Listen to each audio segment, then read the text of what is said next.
नमस्कार दोस्तों, मैं आपका दोस्त राम रघुवंशी स्वागत करता हूं आपके अपने YouTube channel online study with DK पर। साथियों, जैसा कि आप लोगों को पता है, रीट की एग्ज़ाम बहुत ही जल्द होने वाली है। तो उसी को ध्यान में रखते हुए जो रीट के अंतर्गत लेवल फर्स्ट है, उस लेवल फर्स्ट के अंतर्गत जो पर्यावरण अध्ययन है, उसी पर्यावरण अध्ययन के अंतर्गत एक बेहतरीन और शानदार टॉपिक जो कि है पौधों एवं जंतुओं के आवास से संबंधित।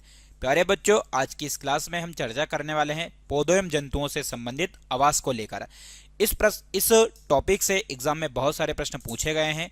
तो प्यारे बच्चों, ऐसे ही टॉप 50 प्रश्न की आज हम चर्चा करने वाले हैं, जो कि बेहतरीन और शानदार प्रश्न होने वाले हैं। जैसे कि आप लोग देख सकते हैं, स्क्रीन पर दे रखा है ओक, चीड़ और देवदार वृक्ष क्षेत्र में पाए जाने वाले वृक्ष हैं, यानी कौन से क्षेत्र में पाए जाने वाले वृक्ष हैं। ऐसे ही बहुत ही शानदार शानदार प्रश्नों की चर्चा करने वाले हैं हम। जैसे कि आप लोगों को पता होगा, लगातार आप लोगों के लिए क्लासेस डाली जा रही है, यानी कि लेवल फर्स्ट एवं लेवल सेकंड दोनों के लिए, यानी कि कहीं ना कहीं पर्यावरण अध्ययन, बाल विकास, सामाजिक अध्ययन, इन सभी की प्रॉपर तरीके से आप लोगों को क्लासेस रोजाना मिल रही है। प्यारे बच्चों, यदि आप लोगों को वीडियो पसंद आते हैं तो वीडियो को लाइक करें, और यदि शेयर नहीं किया है तो वीडियो को शेयर करें, क्योंकि आपके लाइक और शेयर करने से ही हमें मोटिवेशन प्राप्त होता है। तो चलिए क्लास की शुरुआत करते हैं एक बेहतरीन और शानदार प्रश्न के साथ में। चलिए देखो, आप लोगों के सामने बहुत ही शानदार यहाँ पर स्लाइड को डिजाइन किया गया है, ताकि आप लोगों को किसी प्रकार से कोई समस्या ना आए बच्चों। ठीक, तो आपके सामने दे रखा हुआ है कि केसुरिना एक प्रकार का पौधा है। ये जो केसुरिना है, ये किस प्रकार का पौधा है? ये पर्वतीय पौधा है, पेड़ है, झाड़ी है या घास है? तो प्यारे बच्चों, यदि देखा जाए तो केसुरिना की यदि हम बात करें तो एक प्रकार का ये क्या है, वृक्ष है, या इसे एक पेड़ के रूप में जाना जाता है। ठीक है, तो ध्यान रखिएगा, केसुरिना एक प्रकार का क्या है, ये पेड़ है। तो आप लोगों को यदि हमारी पीडीएफ चाहिए जो हम लोग यहाँ पर पढ़ाते हैं, जैसे कि मैंने क्वेश्चन बताया, उसकी डिटेल बताई, इन तमाम चीज़ों की यदि आप लोगों को पीडीएफ चाहिए बच्चों, तो आप हमारे Telegram channel online study with DK के साथ ज्वाइन हो सकते हैं और वहां से इसको प्राप्त कर सकते हैं। ठीक है, चलिए अगला प्रश्न है आप लोगों के सामने। ओक, चीड़ और देवदार खालिस्तान क्षेत्र में पाए जाने वाले वृक्ष हैं। यानी कि जो ये वृक्ष आप लोगों को दिखाई दे रहे हैं, ओक, चीड़ और देवदार, ये कहां पर पाए जाने वाले वृक्ष हैं? तो हिमालय के क्षेत्र में पाए जाने वाले हैं, रेगिस्तान में पाए जाने वाले, अर्ध रेगिस्तान में, या उष्णकटिबंधीय क्षेत्र में? तो प्यारे बच्चों, ओक, चीड़ और देवदार वृक्ष की यदि हम बात करें तो ये पर्वतीय क्षेत्र पर पाए जाने वाले वृक्ष हैं। कौन से पर? ये पर्वतीय वृक्ष पर, यह पर्वतीय वृक्ष है। अब ये पर्वतीय का मतलब क्या है? जहां पर पर्वत है, और पर्वत एक ही स्थान पे है हमारे ऑप्शन में, वो है हिमालय। आप सभी को पता होगा, भारत में यदि सबसे बड़े पर्वत की यदि हम बात करें तो सबसे बड़ा पर्वत कौन सा है बच्चों? हिमालय है। चलिए अगला प्रश्न है, खारे पानी से घिरे समुद्र में रहने वाले अधिकांश पौधे और जानवर सांस लेने के लिए खालिस्तान का उपयोग करते हैं। यानी कि एक तरीके से जो खारा पानी होता है, और खारा पानी कहां पर पाया जाता है बच्चों? आप लोगों को पता है, समुद्र में पाया जाता है। कहां पर पाया जाता है? समुद्र। और समुद्र की यदि हम बात करें तो इसे किसके रूप में जानते हैं? इसे महासागर के रूप में जानते हैं। ठीक है, इसे किसके रूप में जानते हैं? महासागर। और पृथ्वी पर महासागर की संख्या आप लोगों को पता होना चाहिए कि पृथ्वी पर महासागर की संख्या कितनी है? 5 है। और ये 5 महासागरों के द्वारा यदि देखा जाए तो पृथ्वी के कितने प्रतिशत भूभाग को घेर कर रखा गया है? 71, यानी कि 71% भूभाग पर क्या है? जल है। ठीक, तो खारे पानी से घिरे समुद्र में रहने वाले अधिकांश पौधे और जानवर सांस लेने के लिए किसका उपयोग करते हैं?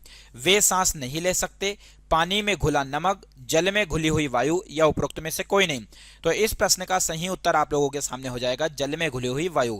जो खारे पानी से घिरे हुए समुद्र के आसपास रहने वाले जो जानवर होते हैं और पौधे होते हैं, वो किससे सांस लेते हैं बच्चों? तो वो जल में घुली हुई वायु से सांस लेते हैं। ठीक है, चलिए अगला प्रश्न है, खालिस्तान का सुव्यवस्थित आकार उन्हें पानी के अंदर चलने में मदद करता है। ऐसा कौन सा जंतु है जिनका आकार सुव्यवस्थित होने के कारण उन्हें पानी के अंदर चलने में मदद करता है? तो केकड़े हैं, मछली है, सांप है, उपरोक्त सभी? तो इस प्रश्न का सही उत्तर हो जाएगा आप लोगों के सामने मछली। क्या हो जाएगा बच्चों?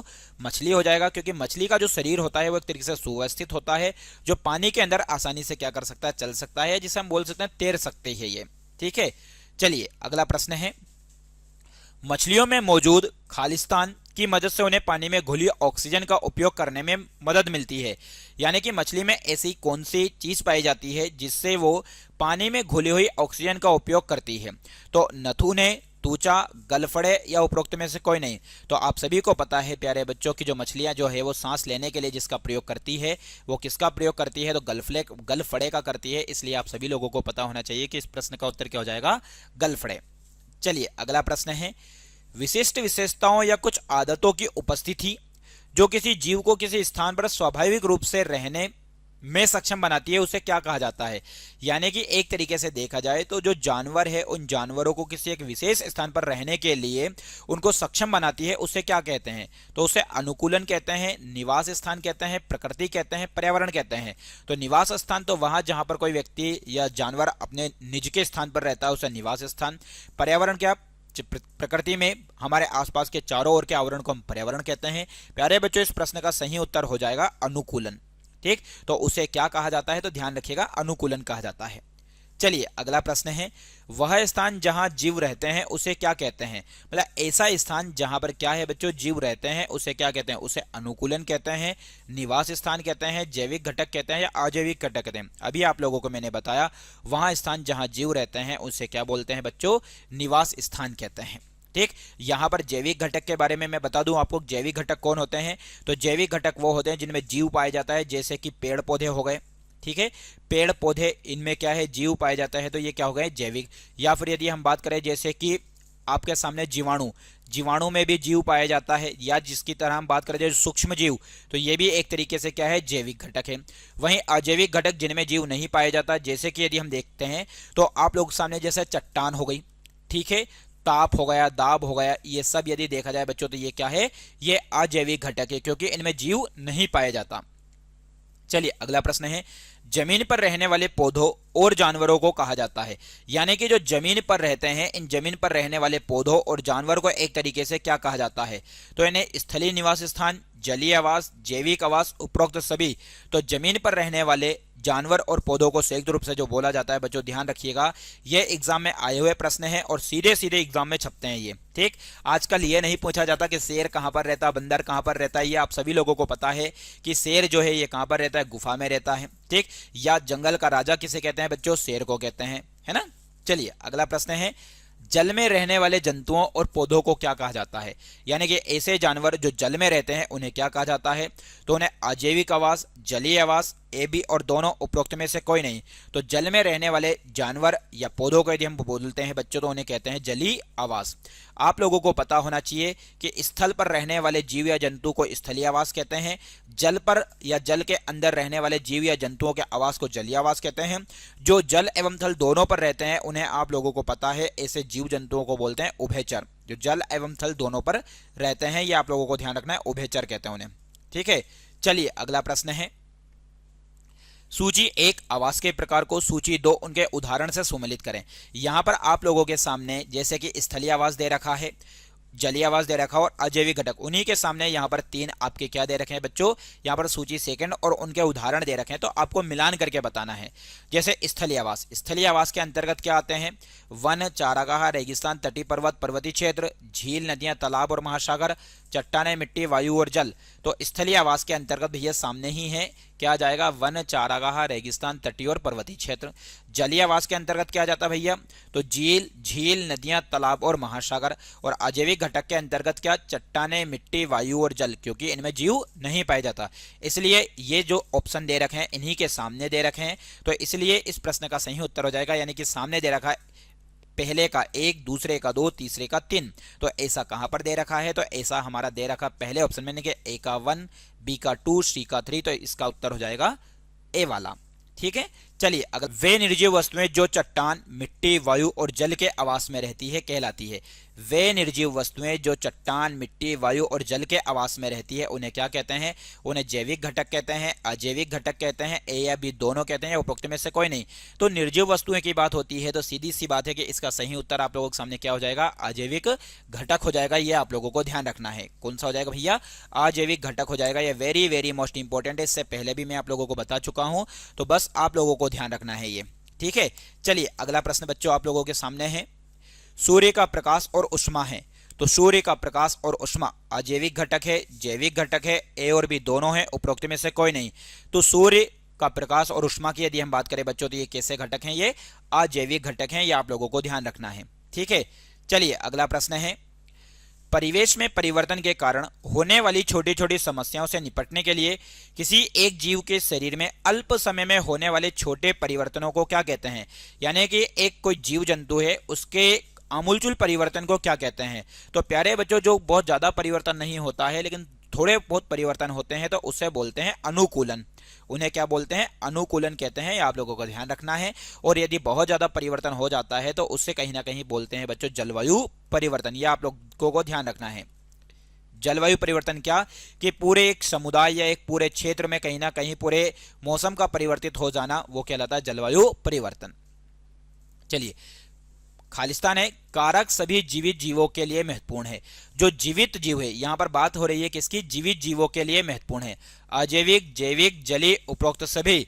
तो इस प्रश्न का सही उत्तर हो जाएगा कि अजैविक कारक। क्या हो जाएगा भैया? अजैविक कारक जो है वो सभी जीवित जीवों के लिए क्या है? महत्वपूर्ण है। सर जैसे कि अभी हमने बात की क्या? सूर्य। ठीक, सूर्य सभी जीवी जीवों के लिए आवश्यक है, बिल्कुल आवश्यक है। वहीं यदि बात करें ताप सभी जीवों के लिए आवश्यक है, बिल्कुल आवश्यक है। वहीं यदि देखा जाए तो भैया क्या आपका दाब, ये भी सभी के लिए आवश्यक है। तो अजैविक कारक जो है वो सभी जीवी जीवों के लिए क्या है प्यारे बच्चों? महत्वपूर्ण है। इसलिए इस प्रश्न का सही उत्तर हो जाएगा क्या? ए वाला। चलिए, अगला प्रश्न है 16वां। क्वेश्चन दे रखा है रेगिस्तानी जानवरों के संबंध में निम्नलिखित में से कौन सा कथन सही है? रेगिस्तान यानी कि जो एक तरीके से मरुस्थल वाले क्षेत्र में रहने वाले जानवर हैं, उनके बारे में पूछा गया है कि चूहे और सांप जैसे जानवर दिन के समय में तीव्र गर्मी से दूर रहते हैं। वे रेत में गहरे बिलों में रहते हैं और केवल दिन के समय में बाहर ही निकलते हैं। ठीक है भैया, आगे देखते हैं। और अगला क्या दे रखा है? ठीक, अगला बी वाला पॉइंट दे रखा है हम लोगों के सामने। क्या दे रखा है? ऊंट के पैर लंबे होते हैं जो उसके शरीर को रेत और गर्मी से दूर रखने में मदद करते हैं और थोड़ी मात्रा में मूत्र भी उत्सर्जित करते हैं तथा उन्हें पसीना नहीं आता और उन्हें शरीर से बहुत कम मात्रा में पानी निकलता है। प्यारे बच्चों, यहां पर आप लोग देख सकते हैं जैसे कि बहुत इंपॉर्टेंट चीज यहां पर लिखी हुई है, यानी कि जो आप लोगों के सामने लिखी हुई है जानकारी, ये बहुत ही ज्यादा जरूरी है। ठीक, क्योंकि हम लोग रीड के लिए पढ़ रहे हैं तो आप लोगों को पता होना चाहिए कि यहां पर जो दे रखा है एक तरीके से मुख्य रूप से किसके लिए दे रखा है? ये राजस्थान के लिए दे रखा है। और आप सभी को पता है कि जो ऊंट है, ये ऊंट क्या है? तो राजस्थान की यदि हम बात करें बच्चों, तो राजस्थान का जो पालतू राजकीय पशु है वो क्या है भैया? तो ध्यान रखना, राजस्थान का पालतू राजकीय पशु ऊंट ही है। यह आप लोगों को ध्यान रखना है। ठीक, और ऊंट की यदि अपन बात करें तो इसी को राजस्थान का जहाज कहा जाता है बच्चों। क्या कहा जाता है? राजस्थान का जहाज किस जानवर को कहा जाता है? तो ये कहा जाता है एक तरीके से ऊंट को, या इसको रेगिस्तान का भी जहाज कहते हैं। ठीक, तो इस प्रश्न के सही उत्तर की यदि हम बात करें तो इस प्रश्न का सही उत्तर हो जाएगा ए और बी, दोनों सही हैं। चलिए, अगला प्रश्न है रेगिस्तानी पौधों के संबंध में निम्नलिखित में से कौन सा कथन सही है? अब प्यारे बच्चों, यहां पर जो बात कही गई है ये किसके बारे में कही गई है? ये आप लोगों को ध्यान रखना है।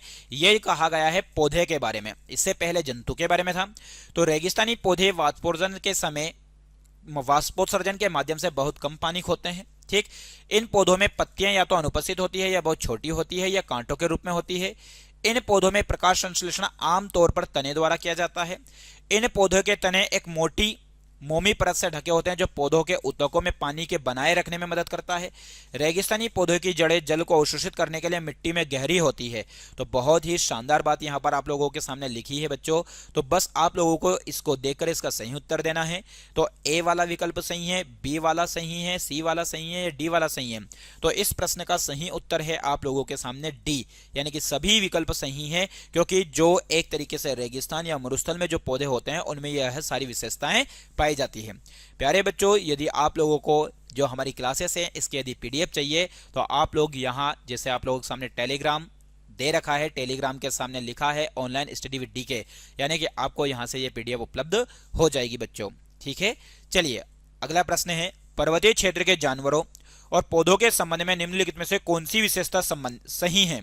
यानी कि जो पर्वतीय क्षेत्र है उन पर्वतीय क्षेत्र पर जो जानवर पाए जाते हैं और जो पौधे पाए जाते हैं उनके लिए कौन सी विशेषता सही है?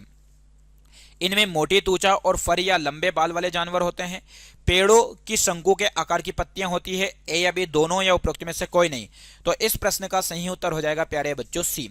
आप लोगों को मैं बता दूं कि जो पर्वतीय क्षेत्र होते हैं इन पर्वतीय क्षेत्र पर जो पेड़ पौधे पाए जाते हैं वो शंकु आकार के क्यों होते हैं? ये शंकु आकार के इसलिए होते हैं बच्चों, जैसे कि अशोक का पेड़ आपने देखा होगा, ये शंकु का आकार का होता है। तो जब भी बर्फबारी होती है तो बर्फबारी होने के दौरान क्या होता है, बर्फ इनके आइट साइड से होकर नीचे चली जाती है, नीचे गिर जाती है, जिसकी वजह से क्या होती है, इनकी पत्तियां गलती नहीं है। ठीक है, इसलिए कहीं ना कहीं देखा जाए तो जो पौधे होते हैं वो शंकु आकार के होते हैं। वहीं जो जंतु होते हैं, जानवर होते हैं, उनकी त्वचा मोटी इसलिए होती है ताकि उनको ठंड ना लगे। ठीक है, चलिए अगला प्रश्न है 19वां। वन और घास के मैदान क्षेत्र के जानवरों के लिए सही विशेषता क्या है। अभी आप लोगों के सामने पर्वतीय क्षेत्र की बात हुई थी, अब बात हो रही है किसके बारे में, वन और घास के मैदान क्षेत्र के जानवरों के लिए सही विशेषता क्या है। तो बालों का हल्का रंग जैसे भूरा, मजबूत दांत, सिर पर लंबे कान और आंखें, उपरोक्त सभी। तो इस प्रश्न का सही उत्तर हो जाएगा प्यारे बच्चों कि जो वन और घास के मैदान क्षेत्र में पाए जाने वाले जानवर होते हैं उनके बालों का रंग हल्का भूरा होता है, ठीक, मजबूत दांत होते हैं, सिर पर लंबे कान और आंखें होती है, और इस प्रश्न का सही उत्तर हो जाएगा उपरोक्त सभी। चलिए अगला प्रश्न है आप लोगों के सामने, बहुत ही शानदार और जबरदस्त प्रश्न है, 20वें नंबर का प्रश्न बच्चों। जलीय आवासों के संबंध में कौन सी विशेषता सही है। यहां पर पूछा जा रहा है किसके बारे में भैया, जलीय आवास के बारे में, कि कौन सा सही है यह आप लोगों को बताना है बच्चों, ठीक। मछलियों का सुव्यवस्थित शरीर, गिल्स पानी में घुली ऑक्सीजन का उपयोग करने में उनकी मदद करते हैं, व्हेल और डॉल्फिन सिर के ऊपरी हिस्से में स्थित नथुने और ब्लो होल्स के माध्यम से हवा में सांस लेते हैं। तो बहुत ही गजब का प्रश्न दे रखा है बच्चों आप लोगों के सामने, बस आप लोगों को बताना है कि इसका सही उत्तर क्या होने वाला है बच्चों, ठीक है। तो चलिए इस प्रश्न का सही उत्तर आप लोगों के सामने है कि 20वें प्रश्न का सही उत्तर हो जाएगा डी वाला, ठीक। यानी कि मछलियों का जो शरीर होता है वो सुव्यवस्थित होता है, इसलिए वो पानी में चल सकती है, तैर सकती है। गिल्स जो होते हैं, गलफड़े जो होते हैं, पानी में घुली ऑक्सीजन का उपयोग करके क्या करते हैं, वो ऑक्सीजन का उपयोग करते हैं, ठीक। व्हेल और डॉल्फिन सिर के ऊपरी हिस्से में स्थित क्या भैया, नथुने या ब्लो होल्स के माध्यम से क्या लेते हैं, हवा में सांस लेते हैं बच्चों। चलिए 21वां, क्या खालिस्तान के पैर जालदार होते हैं जो उन्हें पानी में तैरने में मदद करते हैं। मतलब ऐसा कौन सा जानवर है जिसके पैर जो होते हैं वो जालदार होते हैं बच्चों, जो कहीं ना कहीं एक तरीके से देखा जाए तो पानी में तैरने में उनकी मदद करते हैं, ठीक। तो ऑप्शन है आपके सामने मेंढक, सांप, मछली, उपरोक्त सभी। तो इस प्रश्न का सही उत्तर हो जाएगा क्या, मेंढक, ठीक। चलिए अगला प्रश्न है, क्योंकि जो मछली होती है उनको तैरने के लिए तो क्या है, तो जो उनके जो क्लॉम्स होते हैं वो कहीं ना कहीं इनके द्वारा वो तैरते हैं, गलफड़े के द्वारा वो सांस लेते हैं, ठीक है। चलिए अगला प्रश्न है, बहुत ही शानदार और गजब का प्रश्न है बच्चों, ठीक। जब हम सांस छोड़ते हैं, आप लोगों ने देखा जिससे हम सांस छोड़ते हैं, तो सांस छोड़ते समय हम किस गैस को बाहर निकालते हैं, तो बच्चों छोड़ते हैं तो CO2 को निकलते हैं।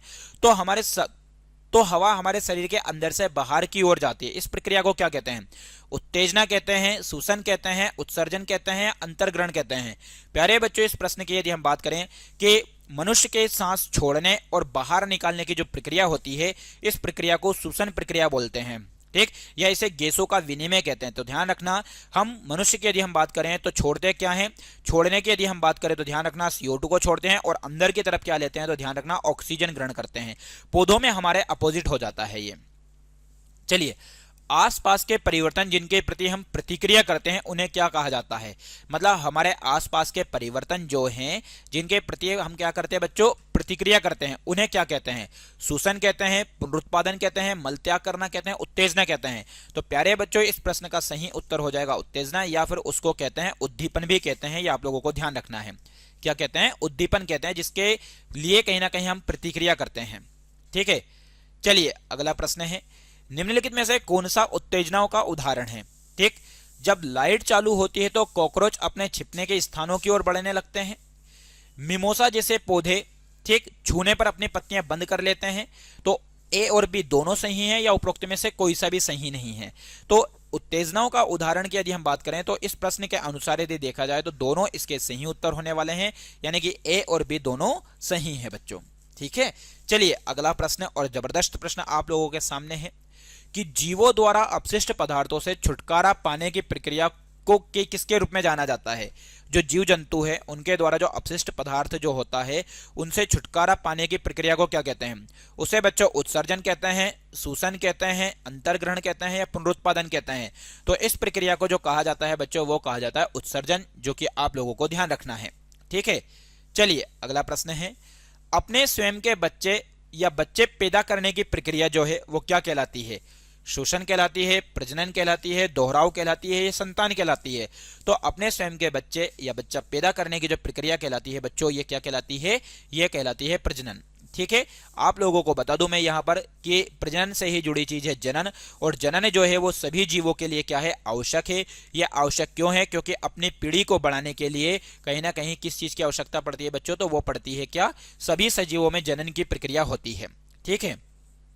चलिए अगला प्रश्न है, पौधे, जंतु और सूक्ष्मजीव मिलकर क्या बनाते हैं? तो पौधे, जंतु और सूक्ष्मजीव मिलकर अजैविक घटक बनाते हैं, जैविक घटक बनाते हैं, स्थलीय घटक बनाते हैं या आवास घटक बनाते हैं। तो पौधे, जंतु और सूक्ष्मजीव मिलकर यदि हम बात करें बच्चों, तो ये कौन से घटक बनाते हैं? तो ध्यान रखना है, ये जैविक घटक बनाते हैं। क्या बनाते हैं? जैविक घटक बनाते हैं। ये वेरी वेरी मोस्ट इंपॉर्टेंट है, जो कि आप लोगों को पता होना चाहिए।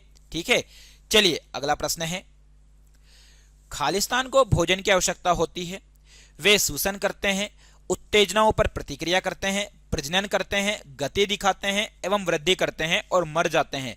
ये किसके लिए बात कही गई है? सभी जीवित सजीव के लिए, सभी निर्जीव के लिए, सभी जीवित और निर्जीव के लिए या सूक्ष्म जीव के लिए? तो यह जो बात कही गई है प्यारे बच्चों, ध्यान रखिएगा, जिस चीज के लिए कही गई है, यह किसके लिए कही गई है? सजीव के लिए कही गई है। क्योंकि एक तरीके से हम बात करें मनुष्य, मनुष्य क्या होता है? मनुष्य को किसकी आवश्यकता होती है? हम एक सजीव के रूप में उदाहरण लेके बात कर रहे हैं। ठीक, तो मनुष्य को भोजन की आवश्यकता होती है, बिल्कुल सही। वो श्वसन करते हैं, यानी कि हम सांस लेते हैं, यह भी सही है। ये उत्तेजनाओं के ऊपर क्या करते हैं? प्रतिक्रिया करते हैं, यह बात भी सही है। यह प्रजनन करते हैं, यह बात भी सही है। ये गति दिखाते हैं, यह भी सही है। और वृद्धि करते हैं, यह भी सही है। और मर जाते हैं, यह भी सही है। तो इसलिए इस प्रश्न का सही उत्तर हो जाएगा क्या? 28वें का ए, यानी कि सभी सजीव जीव। चलिए अगला प्रश्न है, सजीव किसे कहते हैं? जो सांस लेते हैं, जो सांस नहीं लेते हैं, जो जीवित नहीं है, जो जीवित है। तो सजीव एक तरीके से वो होते हैं जो प्यारे बच्चों क्या करते हैं? सांस लेते हैं। यह आप लोगों को ध्यान रखना है। जैसे आप लोगों को पता है, मैं यहाँ पर टॉपिक जिसके लिए बात कर रहा हूँ आवास को लेकर, प्यारे बच्चों आजकल आवास से संबंधित जो क्वेश्चन आते हैं वो इसी प्रकार से पूछे जाते हैं। लेकिन मैं आप लोगों को कुछ के बारे में बता दूं, जैसे कि बिल की यदि हम बात करें कि बिल जो है, बिल में रहने वाले जंतुओं को क्या कहा जाता है? बिल में रहने वाले कौन कौन से हैं? तो चूहा, सांप, खरगोश। ध्यान रखना, ये जो है चूहा है, सांप है, खरगोश है। ये कभी कभी पूछ लिया जाए तो ये कहां पर रहते हैं बच्चों? तो ध्यान रखना, चूहा, सांप, खरगोश जो है वो कहां पर रहते हैं? बिल में रहते हैं। ठीक, और यदि देखा जाए तो गोयरा जो है वो भी रहता है। ठीक ठीक, गोयरा ये भी किस में रहता है? तो बिल में रहता है बच्चों। ठीक, चलिए अगला प्रश्न है, पर्वतों पर कौन से जीव मिलते हैं? बकरी, याक, ए यानी कि दोनों या दोनों नहीं। ठीक, तो इस प्रश्न की यदि हम बात करें, पर्वतों की बात हो रही है बच्चों कि पर्वतों पर कौन से जीव मिलते हैं। ठीक, तो पर्वतों पर देखा जाए तो यहां पर थोड़ा सा ऑप्शन में मिस्टेक हुआ है बच्चों। यहां पर केवल ए आना था, ये वाला, और यहां पर ए और बी दोनों। ठीक, तो इस प्रश्न का सही उत्तर जो है, पर्वतों पर जो पाए जाते हैं वो बकरी भी पाई जाती है और याक भी पाया जाता है, जो कि आप लोगों को ध्यान रखना है। इस प्रश्न का जो सही उत्तर हो जाएगा ए और बी दोनों हो जाएगा। ठीक, ए और बी दोनों। ठीक, बकरी और याक दोनों। वहीं यदि देखा जाए, इसके साथ साथ मैं आपको बता दूं कि घोंसला बनाकर रहने वाले जीव जो होते हैं उन्हें क्या कहते हैं, या वो होते कौन कौन हैं? तो जैसे कि आपको पता होगा भैया, बया जो है वो, बुलबुल जो है वो, ये क्या करते हैं भैया? बया है, बुलबुल है, उसके बाद चिड़िया है, कबूतर, ये सब क्या बनाकर रहते हैं? घोंसला बनाकर रहते हैं। ये आपको ध्यान रखना है। ठीक, वहीं यदि देखा जाए तो जो कुत्तों का आवास होता है बच्चों, उनके बारे में मैं बता दूं, मैं कुत्तों का जो आवास होता है उसे क्या कहते हैं? तो कुत्तों के आवास को जो बोला जाता है वो बोला जाता है केनल। क्या बोलते हैं बच्चों? केनल कहते हैं। ये आप लोगों को ध्यान रखना है। ठीक है, चलिए अगला प्रश्न है और बहुत ही शानदार प्रश्न है। क्या है? जिस स्थान पर सजीव रहते हैं उसे क्या कहते हैं? मतलब वह स्थान जिस पर कौन रहते हैं? सजीव रहते हैं, उन्हें अनुकूलन कहते हैं, आवास कहते हैं, आदत कहते हैं या चाल कहते हैं? तो भैया आदत और चाल तो इसका उत्तर होगा ही नहीं। ठीक है, अब दो ऑप्शन बचते हैं, अनुकूलन और आवास। तो हम लोग यहां पर कह सकते हैं कि जिस स्थान पर क्या रहते हैं? सजीव रहते हैं बच्चों, उसे बोलते हैं आवास कहते हैं। क्या कहते हैं? आवास। हमारा जो पूरा टॉपिक है वो आवास को लेकर ही है। यहां पर मैं आप लोगों को कुछ और जानवरों के बारे में बता दूं कि कौन कहां पर रहता है। जैसे कि पेड़ की शाखा की यदि हम बात करें बच्चों की, जो पेड़ है उस पेड़ की शाखा पर कौन रहता है? तो ध्यान रखना, पेड़ की शाखा पर आप लोगों ने देखा होगा बंदर रहता है। ठीक है, वहीं यदि देखा जाए तो चील, कौवा, टिड्डा, जो चील होता है वो भी पेड़ की शाखा पर, और कौवा की यदि हम बात करें तो ये भी वहीं पर रहता है। आप लोगों को ध्यान रखना है। ठीक है, चलिए सजीव कौन से होते हैं? मनुष्य, पौधे, जीव जंतु या उपरोक्त सभी?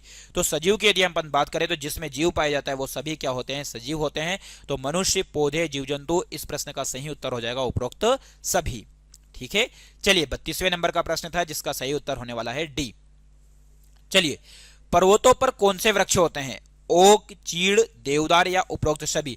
तो पर्वतों के बारे में मैंने आप लोगों को अभी थोड़ी देर पहले बताया था। तो आप लोग सभी बच्चे इस प्रश्न का उत्तर दीजिए कि पर्वतों पर कौन से वृक्ष पाए जाते हैं। जब तक मैं आप लोगों को इसके बारे में, जल के बारे में बता दूं कि जल में रहने वाले जानवर जो होते हैं वो कौन कौन है। जैसे मछली है, ठीक है, मेंढक, कछुआ, मेंढक है, कछुआ है, केकड़ा है, ये सब यदि देखा जाए तो बच्चों ये कहां पर रहते हैं, जल में रहने वाले जानवर हैं। ये आप लोगों को ध्यान रखना है, ठीक। हालांकि यहां पर यदि बात करें हम किसकी, मेंढक और केकड़ा, इन दोनों की, तो ये जल के साथ साथ कहां पर भी रह सकते हैं, ये स्थल पर भी रह सकते हैं, ये आपको ध्यान रखना है। और कछुआ भी रह सकता है, ये आपको पता होना चाहिए, ठीक है। चलिए अगला प्रश्न है और बहुत ही शानदार प्रश्न है, जबरदस्त प्रश्न है। पौधों में किस प्रकार की गति होती है? वे एक स्थान से दूसरे स्थान तक जाना, जल, खनिज एवं खाद्य पदार्थ का संवहित होना, पुष्पों का खिलाना एवं बंद होना। तो प्यारे बच्चों, पौधों में यदि देखा जाए तो पौधों की एक सबसे जो गति है महत्वपूर्ण की यदि हम बात करें तो पौधों के अंतर्गत गति नहीं होती है, वो एक स्थान से दूसरे स्थान तक नहीं जा सकते, ठीक। बाकी जल, खनिज, जल का जो परिवहन करता है वो कौन करता है पौधों के अंतर्गत, तो जाइलम करता है, ठीक। पौधों में जल का परिवहन जाइलम करता है और खाद्य पदार्थ का परिवहन जो करता है बच्चों वो कौन करता है, फ्लोएम करता है। पुष्पों को खिलाना एवं बंद होना ये भी इसका कार्य है। तो इसलिए इस प्रश्न का सही उत्तर हो जाएगा डी वाला बच्चों, ठीक। अब यहां पर पेड़ पौधे की बात आई है तो मैं पेड़ से संबंधित बता दूं, जो पेड़ होता है इस पेड़ की कोटर यानी कि पेड़ में अंदर बिल बनाकर जो रहता है पेड़ में, तो वो जानवर जो है बच्चों कौन सा है, कंगारू है। ध्यान रखना कौन सा है, कंगारू है, जो कि आप लोगों को ध्यान रखना है। चलिए अगला प्रश्न है और बहुत ही शानदार है। पर्वतीय वनों के वृक्ष की क्या विशेषता है? क्या विशेषता नहीं है? अच्छा, ये दे रखा है कि पर्वतीय वनों के वृक्षों की क्या विशेषता नहीं है। ये शंक्वाकार होते हैं, पत्ते चौड़े होते हैं, शाखाएं तिरछी होती है, पत्तियां सुई के आकार की व चिकनी होती है।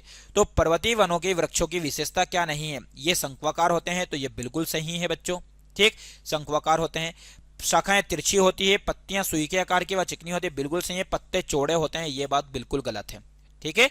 तो इसलिए ये इसकी विशेषता नहीं है, ये आपको ध्यान रखना है, ठीक है। चलिए अगला प्रश्न है बच्चों, समुद्र का पानी कैसा होता है? तो समुद्र का पानी मीठा होता है, खट्टा होता है, खारा होता है, कड़वा होता है। तो ये आप सभी बच्चों को पता होना चाहिए कि समुद्र का जो पानी होता है कैसा होता है बच्चों, ये होता है खारा, जो कि बहुत ज्यादा इंपॉर्टेंट है। वहीं मैं आप लोगों को बता दूं कि समुद्र का पानी जो होता है, इस समुद्र के पानी में जो रहने वाले जानवर होते हैं वो कौन कौन से होते हैं, जैसे कि मछली जो है वो भी इसमें रहती है, ठीक। वहीं यदि हम बात करें मछली के साथ साथ व्हेल के बारे में, तो ये भी इसी में रहती है समुद्र के पानी में। वहीं यदि देखा जाए तो डॉग फिश, स्टार फिश, ये सब कहां पर रहने वाले जानवर हैं, ये समुद्र के पानी में। डॉग फिश है ना, उसके साथ साथ क्या है, स्टार फिश है, स्टार फिश। ये आप लोगों को ध्यान रखना है, ये अलग से मैं आप लोगों को बता रहा हूं बच्चों, ठीक है। वहीं यदि देखा जाए तो ऑक्टोपस, ये भी एक तरीके से इनका आवाज जो है वो क्या है, समुद्री आवाज है इनका, ऑक्टोपस। समुद्री जल में इनका क्या होता है बच्चों, आवास होता है, जैसे समुद्री सांप हो गया, ठीक है। ये आदि की यदि हम बात करते हैं, ये कहां पर मिलते हैं बच्चों, ये जो जीव जंतु हैं ये समुद्री पानी में मिलते हैं, ठीक है। चलिए अगला प्रश्न है, जैव घटक कौन कौन से हैं? जैव, पौधे, जंतु, चट्टाने, ए और बी। तो जैव घटक की यदि हम बात करें तो इस प्रश्न के अनुसार इस प्रश्न का सही उत्तर हो जाएगा ए और बी दोनों, यानी कि पौधे और जंतु दोनों के दोनों क्या है बच्चों, तो जैव घटक है, ये आपको ध्यान रखना है, ठीक है। चलिए अभी एक प्रश्न आप लोगों के सामने आ सकता है और वो क्या है मैं आप लोगों को बता दूं। चलिए 38वां, नागफनी का पौधा कहां मिलता है? बहुत ही अच्छा प्रश्न है। हरियाणा में मिलता है, राजस्थान में मिलता है, दिल्ली में मिलता है, शिमला में मिलता है। तो नागफनी का पौधा एक तरीके से ऐसा पौधा होता है जहां पर पानी की कमी होती है बच्चों। किसकी कमी? पानी की कमी वाले स्थान पर जो पौधा पाया जाता है, ध्यान रखना, वो पाया जाता है नागफनी। तो पानी की कमी कौन से स्थान पर है? राजस्थान पर है, ये आप लोगों को ध्यान रखना है। अब यहां पर यदि हम बात करें मरुस्थल, तो मरुस्थल वाले क्षेत्र में जो पौधे पाए जाते हैं वो उनकी यदि हम बात करें तो यहाँ पर कौन कौन से पाए जाते हैं या कौन सी वनस्पति, तो जो एक तरीके से कटीली या जो झाड़ीदार वनस्पति होती है बच्चों, ये यहाँ पर पाई जाती है, झाड़ीदार। और वहीं जीव जंतु की यदि मैं बात करूं तो यहाँ पर क्या मिलेगा आपको, जैसे कि झाड़ीदार या इस क्षेत्र में ऊंट है, सांप है, नेवला है। ये एक तरीके से देखा जाए तो बच्चों ये मरुस्थलीय क्षेत्र में ज्यादा मिलते हैं, ठीक। ऊंट, सांप, नेवला ये ज्यादा से ज्यादा क्षेत्र में मिलते हैं। जैसे कंगारू हो गए, चूहे हो गए, ये भी यहीं पर मिलते हैं ना। मतलब ऐसा है कि ज्यादातर ये जो देखते हैं ये इन क्षेत्रों में ज्यादा मिलते हैं, ठीक है। चलिए अगला प्रश्न है, अनुकूलन किसे कहते हैं? 39 नंबर का प्रश्न है। प्यारे बच्चों, इस क्लास के अंतर्गत पूरे टॉप 50 प्रश्न के बारे में हम चर्चा करने वाले हैं, जैसा कि आप लोगों को शुरुआत में ही बताया। अनुकूलन किसे कहते हैं? तो ऑप्शन में है आप लोगों के सामने परिवेश में रहने के योग्य बनाना, परिवेश में रहने के योग्य ना बनाना, स्वस्थ रहना, उपयुक्त सभी। तो इस प्रश्न का सही उत्तर हो जाएगा कि अनुकूलन किसे कहते हैं? परिवेश में रहने के योग्य बनाना, इसे बोलते हैं क्या? अनुकूलन कहते हैं बच्चों। ठीक है, चलिए अगला प्रश्न है और बहुत ही शानदार और जबरदस्त प्रश्न है जो कि आपको पता होना चाहिए। नागफनी में प्रकाश संश्लेषण किसके द्वारा होता है? आपको पता है कि नागफनी कहां पर पाया जाता है मुख्य रूप से? तो राजस्थान में, क्योंकि कम पानी वाला क्षेत्र होता है और इनकी जो पत्तियां होती है, आपको पता है इनकी पत्ती जो होती है वो किसके रूप में परिवर्तित हो जाती है? कांटे के रूप में परिवर्तित हो जाती है। ठीक है बच्चों, तो इसमें यदि देखा जाए तो प्रकाश संश्लेषण पत्ते के द्वारा, जड़ के द्वारा, तने के द्वारा, फूल के द्वारा। तो नागफनी के अंदर जो प्रकाश संश्लेषण की क्रिया होती है, ध्यान रखना वो किसके द्वारा होती है? वो तने के द्वारा होती है। ठीक है, चलिए यहां पर कुछ महत्वपूर्ण बातें मैं आप लोगों को बता दूं, जैसे कि मुझे दिमाग में आया जो इग्लू है, वो क्या है? इग्लू। इग्लू क्या है बच्चों? तो ध्यान रखना ये एस्किमो जो जनजाति है उनका घर होता है। क्या होता है? ये एस्किमो जनजाति का घर। यह आप लोगों को ध्यान रखना है कि जो एस्किमो जनजाति है, ये एस्किमो जनजाति के जो लोग हैं, ये बर्फ के द्वारा जो मकान बनाते हैं, उन बर्फ के मकान को क्या बोलते हैं? इग्लू कहते हैं। ये आप लोगों को ध्यान रखना है। चलिए अगला प्रश्न है, जली पौधे के निम्न में से कौन से गुण है? जो जली पौधा होता है इसके कौन कौन से गुण हैं? तना लंबा, खोखला व हल्का होता है, जड़ें आकार में छोटी होती है, तना जल की सतह तक वृद्धि करता है, उपरोक्त सभी। तो जो जली पौधे होते हैं बच्चों, उन जली पौधे की विशेषता जो है वो तीनों की तीनों विशेषता है। इसलिए इस प्रश्न का सही उत्तर क्या हो जाएगा दोस्तों? तो इस प्रश्न का सही उत्तर हो जाएगा डी वाला। ठीक है, चलिए अब यहां पर आप लोगों के सामने जैसे जली पौधे के बारे में आया है, तो मैं आप लोगों को यहां पर कुछ इंपॉर्टेंट बात बता दूं कि इंपॉर्टेंट बात यह है कि जैसे जल में रहने वाले जानवर को मैंने आपको बता दिया कि कौन कौन से रहते हैं, लेकिन जल में भी कभी कभी पूछ लेते हैं कि जो ताजा जल है बच्चों, कौन सा जल है? जो ताजा जल है, इस ताजे जल में रहने वाले जो जीव जंतु है वो कौन से हैं? तो ताजे जल में रहने वाले जो जीव जंतु हैं उनमें यदि हम बात करें तो केकड़े, मगरमच्छ। कौन है? केकड़े हैं। दूसरा यदि देखा जाए तो क्या बच्चे? मगरमच्छ। ये जो है एक तरीके से कौन से जल में रहते हैं? ताजे जल में रहते हैं। ये आपको ध्यान रखना है। ठीक है, चलिए अगला प्रश्न है और बहुत ही शानदार प्रश्न है कि शिकार करने के लिए शेर में क्या विशेषताएं होती है? कि शिकार करने के लिए शेर में कौन सी विशेषताएं होती है? तो पैर के नखर लंबे होते हैं, मटमैला रंग होता है, चेहरे के सामने की आंखें होती है, उपरोक्त सभी। तो शिकार करने के लिए शेर की यदि आंख की यदि हम बात करें या शेर की क्या विशेषता होती है बच्चों? तो इस प्रश्न का सही उत्तर हो जाएगा उपरोक्त सभी। वहीं शेर की यदि हम बात करें तो इस शेर का जो निवास स्थान होता है ये क्या होता है? तो शेर का जो निवास स्थान होता है या जो आवास होता है उसे बोलते हैं बच्चों मांद या गुफा। इसे क्या बोलते हैं? मांद या फिर बोलते हैं गुफा। और इसी मांद या गुफा में रहने वाले और जीव जंतु कौन कौन से होते हैं? तो शेर के साथ साथ यदि देखा, मतलब शेर के साथ नहीं, मतलब शेर के अलावा, तो भेड़िया जो है, क्या भैया? भेड़िया। ठीक, तो भेड़िए का जो आवास है वो भी यही होता है, गुफा। ठीक, वहीं भेड़िए के अलावा यदि देखा जाए तो लोमड़ी और भालू, तो लोमड़ी जो है वो भी यहीं पर रहती है। भालू की यदि हम बात करें तो वो भी एक तरीके से यहीं पर रहते हैं। कहां पर? मांद या गुफा में, जो कि आप लोगों को ध्यान रखना है। ठीक है बच्चों, चलिए अगला प्रश्न है और बहुत ही शानदार और जबरदस्त प्रश्न है जो कि आप लोगों को पता होना चाहिए। चलिए अगला प्रश्न है 43वां, निम्न में से कौन से सजीवों के गुण नहीं है? जो सजीव है उनका गुण कौन सा नहीं है, यह आप लोगों को ध्यान से बताना है कि कौन कौन से। शोषण, भोजन की आवश्यकता नहीं होती, उत्सर्जन, प्रजनन। अरे भैया सजीवों के गुण में नहीं है, तो सजीवों का गुण होता है शोषण, बिल्कुल होता है। ठीक, उत्सर्जन ये भी होता है, प्रजनन ये भी होता है, भोजन की आवश्यकता नहीं होती। ये सजीवों के बारे में, तो भैया भोजन की भी आवश्यकता होती है, तो यहां पर भोजन की आवश्यकता होती है। तो इस प्रश्न के चारों ऑप्शन सही हो जाएंगे, क्योंकि निम्न में से सजीवों के गुण नहीं है। यहां पर पूछना था सजीवों के गुण हैं, ये गलत हो गया। यहां पे सजीवों के गुण है ना, तो ये चारों के चारों उपरोक्त सभी इस प्रश्न का सही उत्तर है, उपरोक्त सभी।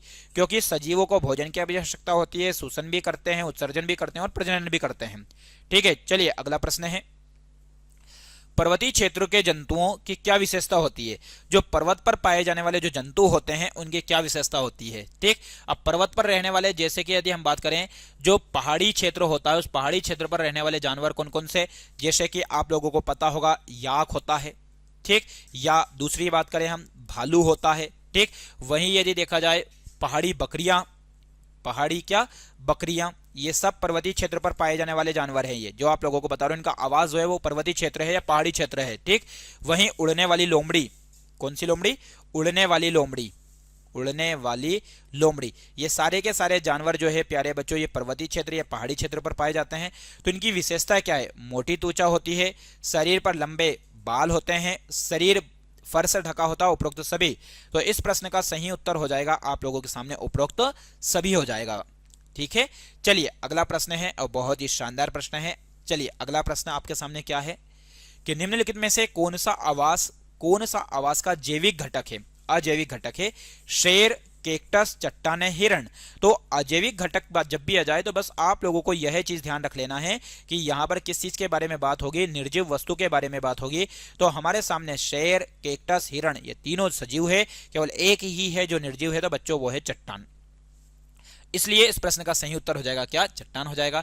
यहीं पर आप लोगों को मैं बता दूं कुछ इंपॉर्टेंट बातें, जैसे कि ट्यूपिक के बारे में पूछ लिया जाए कि ट्यूपिक क्या है।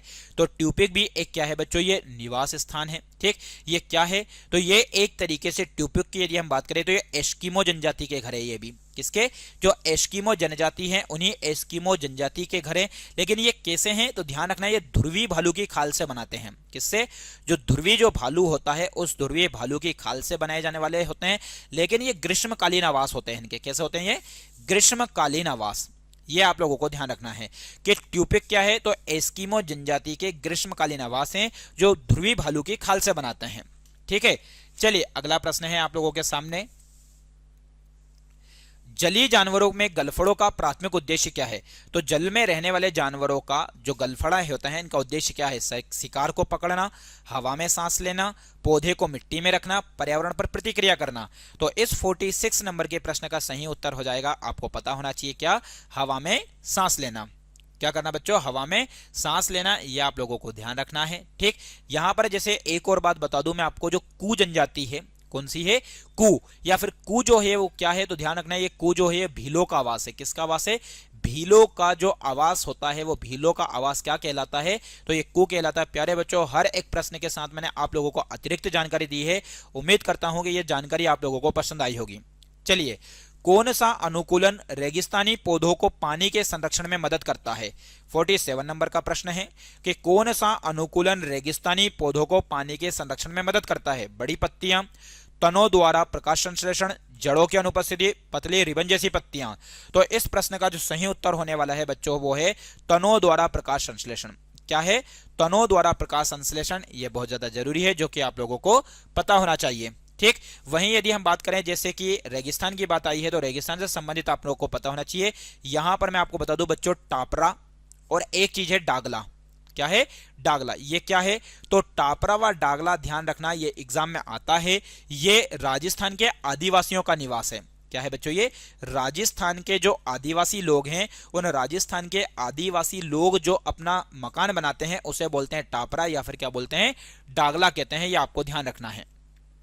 ठीक है, चलिए अगला प्रश्न है, पहाड़ी बकरियों के खुर मजबूत क्यों होते हैं?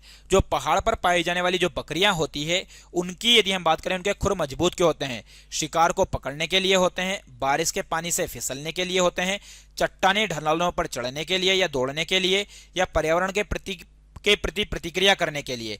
तो पहाड़ी बकरियों की यदि हम बात करें बच्चों, तो इनका जो मुख्य रूप से देखा जाए तो इनके जो नाखून जो होते हैं या खुर जो होते हैं वो चट्टानी ढलानों पर दौड़ने के लिए होते हैं। ठीक है, तो इसलिए इस प्रश्न का सही उत्तर हो जाएगा सी वाला। क्या हो जाएगा? सी वाला हो जाएगा। अब एक और जानकारी आप लोगों को यहां पर अतिरिक्त रूप से मैं दे रहा हूं जो कि आप लोगों को ध्यान रखना है बच्चों। ठीक, यहां पर मैं आपको एक अलग से नया स्थान बता रहा हूं जो कि है झोपा। ठीक, या फिर यदि हम बात करें झोपा व पड़वा। ये झोपा व पड़वा क्या है? तो झोपा व पड़वा की यदि हम बात करें तो जो पश्चिमी राजस्थान है, कौन सा राजस्थान है? पश्चिमी राजस्थान। तो पश्चिमी राजस्थान के जो ग्रामीण क्षेत्र के आवास हैं उन्हें बोलते हैं, ध्यान रखना क्या बच्चों? ग्रामीण क्षेत्र के आवास को बोलते हैं झोपा व पड़वा। ये आपको ध्यान रखना है। ठीक है, चलिए 49 नंबर का प्रश्न है, यदि देखा जाए तो तालाबों और झीलों में पौधों की जड़ों का प्राथमिक कार्य क्या है? जो तालाब व झीलों में जो पौधे पाए जाते हैं उनका काम क्या है? शिकार को पकड़ना, पौधे को मिट्टी में रखना, हवा में सांस लेना, या पर्यावरण पर प्रतिक्रिया करना। तो इस प्रश्न की यदि हम बात करें बच्चों तो इस प्रश्न का सही उत्तर क्या हो जाएगा? पौधों को मिट्टी में रखना। यह इस प्रश्न का सही उत्तर है। वहीं इससे संबंधित आप लोगों को अतिरिक्त रूप से जानकारी दे रहा हूं, यदि एग्जाम में आ जाए तो बहुत ही अच्छी बात है बच्चिया। मुनसा, क्या यहां पर आप लोगों को पता होना चाहिए कि मुनसा क्या है? मुनसा। ये आवाज से जुड़ी हुई चीजें आप लोगों को बता रहा हूं बच्चों। ये तो भोटिया जनजाति जो है, कौन सी जनजाति बच्चों, जो भोटिया जनजाति। अब ये आप लोगों के दिमाग में आ रहा होगा सर ये भोटिया जनजाति कहां पर निवास करती है, तो भोटिया जो जनजाति है बच्चों ध्यान रखना ये उत्तराखंड में निवास करती है। उस भोटिया जनजाति का जो निवास स्थान है वो कहलाता है आप लोगों के सामने क्या, मुनसा कहलाता है। ठीक है, चलिए ध्यान रखना। और ये कैसा आवास होता है इनका, ये शीतकालीन आवास है। कैसा है ये, शीतकालीन आवास है। चलिए आज की क्लास का आखिरी और अंतिम सवाल कि कौन सी विशेषता जीवित जीवों के लिए विशिष्ट है। जो जीवित जीव होते हैं उनके लिए कौन सी विशेषता जो है वो विशिष्ट है या जरूरी है। वृद्धि, चट्टानों, तापमान, सूर्य का प्रकाश। तो इस प्रश्न के उत्तर की यदि हम बात करें तो जो जीवित जीव होते हैं उनके लिए सबसे ज्यादा जरूरी है क्या करना भैया, वृद्धि करना। यह आप लोगों को पता होना चाहिए।